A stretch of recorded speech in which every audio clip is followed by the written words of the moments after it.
Testing 1, 2, 3. Testing 1, 2, 3. This is Radio Free Mormon on the air, broadcasting behind enemy lines. Tonight's episode, Part 4 of MTC Sex Scandal Update. As listeners to this program will recall, Radio Free Mormon is engaged in an ongoing effort to obtain an unredacted copy of the BYU police reports related to their investigation of Joseph Bishop for allegedly raping McKenna Denson in 1984 at the MTC in a special room in the basement of the MTC when McKenna Denson was a sister missionary at the MTC and Joseph Bishop was the president of the MTC. When this story hit the fan, during the week of March 19, 2018, the press requested a copy of this 9-page police report by the BYU Police Department. In response to that request, the BYU Police Department did release a copy of the police reports, but it was almost entirely redacted. In other words, almost every line in it was blacked out so that it could not be read.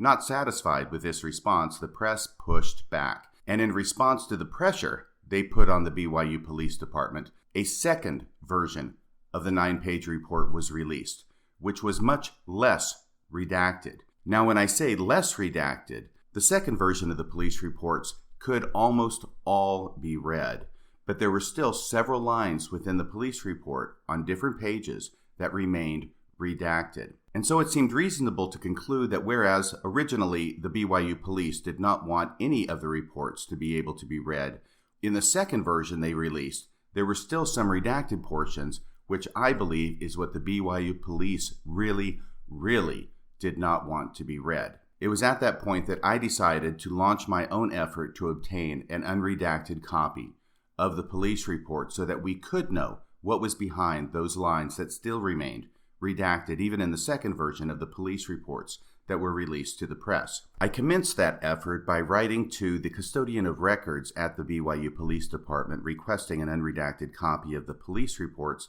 and in addition I wrote a separate letter requesting a copy of the audio recording of the interview that the BYU police had with Joseph Bishop in early December of 2017. Both of those requests were denied by the BYU police custodian of records, whose name is Lieutenant Messick. The next step was to appeal that decision to the chief of police of the BYU Police Department, Larry Stott. But that appeal to Chief Larry Stott was also denied. The next step was to appeal Chief Stott's decision to the Utah Records Committee, which I did shortly after receiving Chief Stott's letter denying my request. I have covered the details of all of those steps in prior episodes.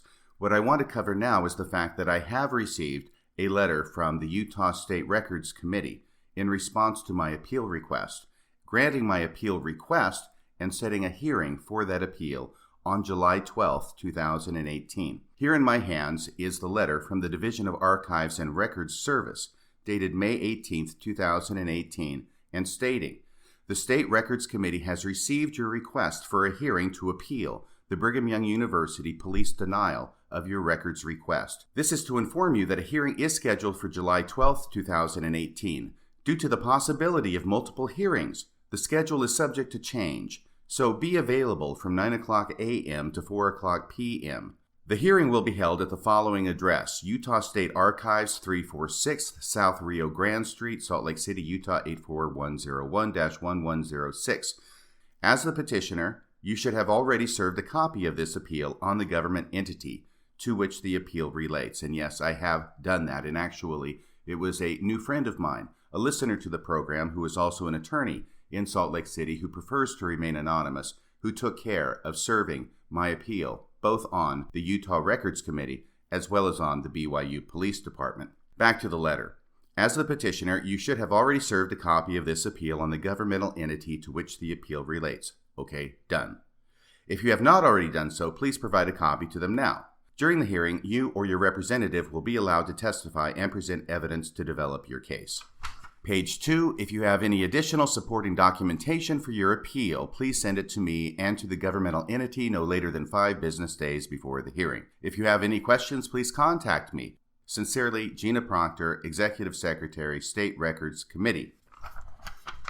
And a copy of this letter was sent to the members of the State Records Committee and legal counsel also BYU Police Chief Larry Stott and Lieutenant Stephen Messick. So everybody got a copy of this letter. As I say, this matter has been set for hearing now on July 12th, 2018 before the State Records Committee. My initial problem was that I do not live in the state of Utah, and traveling to Utah for this hearing would be burdensome on me, especially considering my schedule. I have other hearings that I have to attend to on or around that date that they said of July 12th. I made some inquiries of different attorneys in Utah, and none of the attorneys I talked to was able to make that appointment to represent me either. It then occurred to me that perhaps the Records Committee would allow me to appear telephonically. So I wrote an email to the Executive Secretary, Gina Proctor, on June 13th. And this is what I said. Dear Ms. Proctor, I have received your letter regarding my grandma appeal request, which has the number 2018-33. In it, you have scheduled my hearing for July 12, 2018, stating that due to the possibility of multiple hearings, the schedule is subject to change and advising me to be available from 9 o'clock a.m. to 4 o'clock p.m. Unfortunately, my schedule does not permit me to be in attendance on that date. Would it be possible for me to appear telephonically? Thank you for any accommodations you can make in this regard. Sincerely, Radio Free Mormon. I was pleased to receive a response from Ms. Proctor later that same day, in which she says, Dear Radio Free Mormon, yes, that is absolutely fine to do. We normally like to have the telephonic hearings first.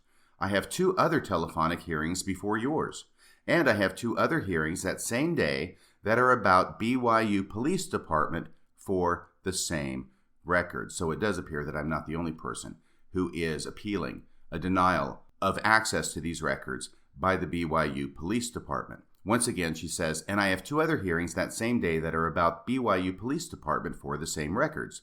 Whether the committee would like to consider all of the BYU police hearings altogether or not isn't known yet.